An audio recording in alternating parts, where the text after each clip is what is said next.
From post-apocalyptic backstories to twisted character origins, Adventure Time hides some seriously creepy stuff. Let's uncover the most disturbing secrets of Adventure Time, starting off with the episode where Finn and Jake find out the tragic origin of the Ice King. Finn and Jake are on a classic treasure hunt, but not for gold or gems. Jake, you made this? Yeah! And you buried the treasure right here? Jake once found a mysterious suitcase in the dump, buried it without peeking, and now it's time to dig it up. But as soon as they open it, Finn freezes. It's Ice King's. Apparently, the creepy wizard had buried it in a pile of boogers. Because of course he did. A suitcase? Oh man! I found it in the dump and then buried it without looking inside. Whoa. Inside, a bunch of weird VHS tapes. Naturally, the boys plan a secret late-night viewing party. Just them and BMO. No Ice Kings allowed. To make it clear, Jake even posts flyers everywhere saying no party crashers. But plot twist, Ice King sees one while trying to shoot an apple off Gunter's head and storms off to their tree fort. Meanwhile, Finn, Jake, and BMO pop in the first tape expecting something juicy. Instead, it's just Ice King rambling in old video diaries. They almost bail, but then it hits them. What if there's a secret message? Maybe he's talking in secret code. Telling evil secrets in secret code. He is brilliant. Thinking fast, they try to call Princess Bubblegum, the go-to genius in any mystery. But surprise, the Ice King hijacks the call and starts whining about being left out. Hey, Princess, we got disconnected. Hello, Finny. BMO outs him as being right outside, and Finn tricks him into admitting it's him. Busted! Humiliated, the Ice King unleashes a blizzard so massive it buries the entire grasslands, and poor Jake can only scream into the snowy void. Moving on to part 2 of the tragic Ice King story. The episode starts with Jake screaming, or so it seems. Turns out, he's just singing Alouette. Alouette, gente, alouette, alouette, gente, plumeret. Then he and Finn sit down with BMO to watch the Ice King's secret tapes. They think they'll find out his evil plans. The first tape, Ice King is crying about how boring his life is. That's it.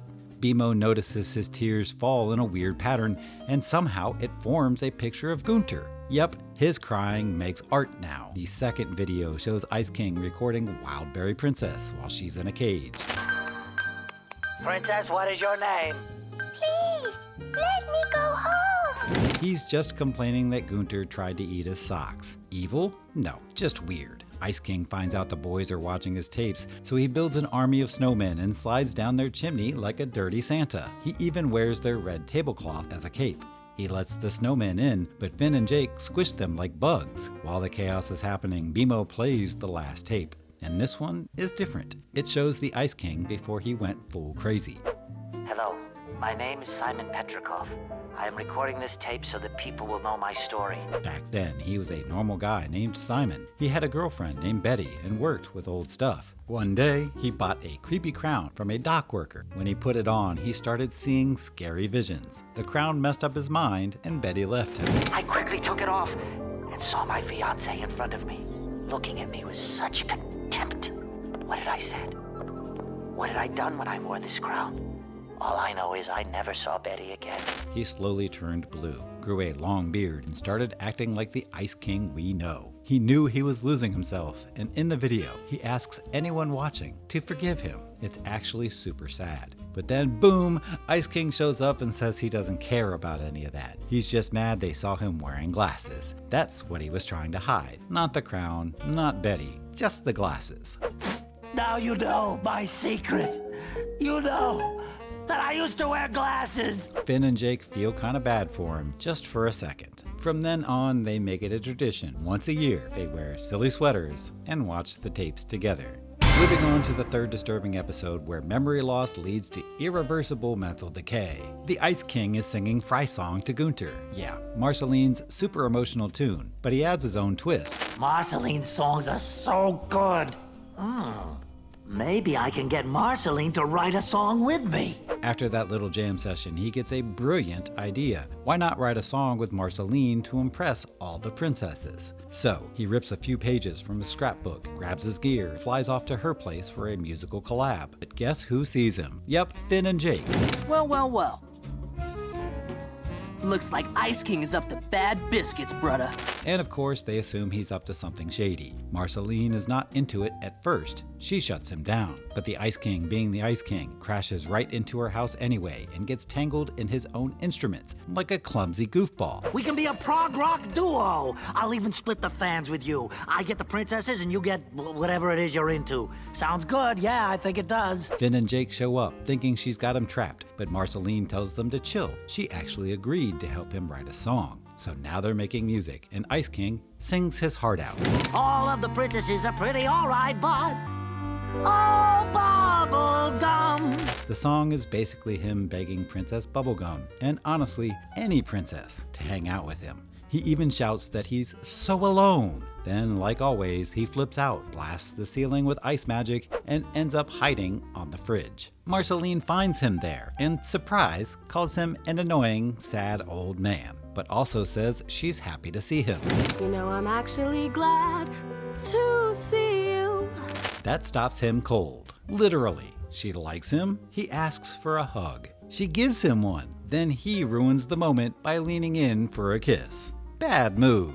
Marceline snaps, calls him Simon, and asks if he really doesn't remember anything. Who he was, who she was to him. He's confused. Who the heck is Simon? Trying to prove he's a lyricist, Ice King pulls out the scrapbook pages.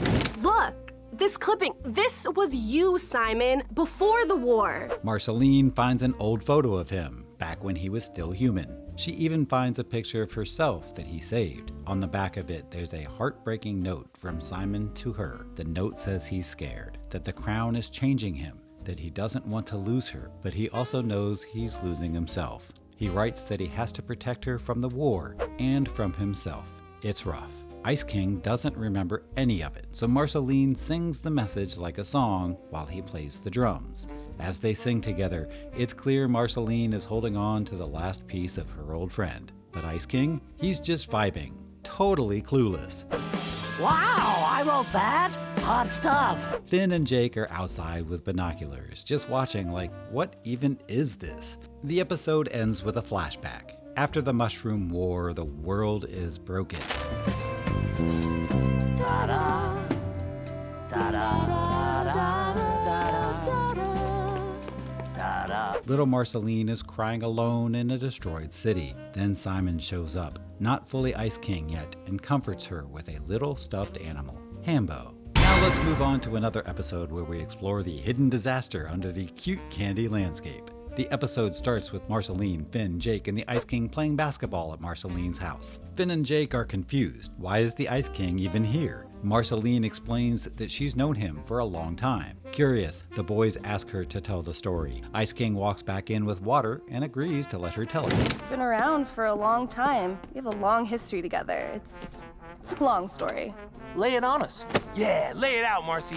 Marceline begins the story, saying it happened exactly 996 years ago. Back then, she was just 7, and Simon was 47. The world had been destroyed by the Mushroom War. They were walking through the ruins of a city looking for food. They checked a mailbox, but all they found was a dead rat. Ew! It's a dead rat.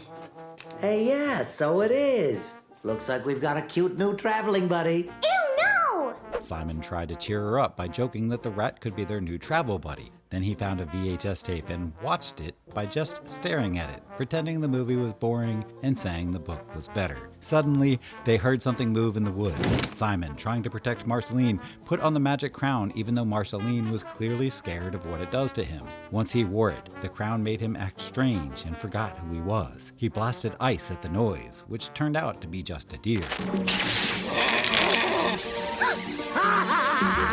Simon, stop! He even called Marceline Gunter and made it snow for her. Marceline knocked the crown off with a snowball to bring Simon back. He promised her he wouldn't wear it again. When she asked what the animal was, Simon explained it was a deer.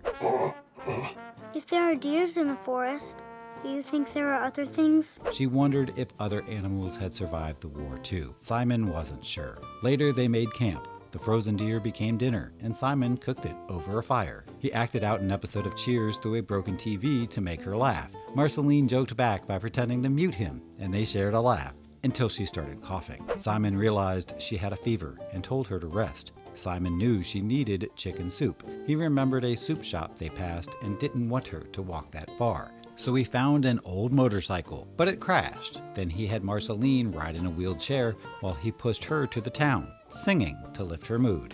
Yeah! Your songs are so good.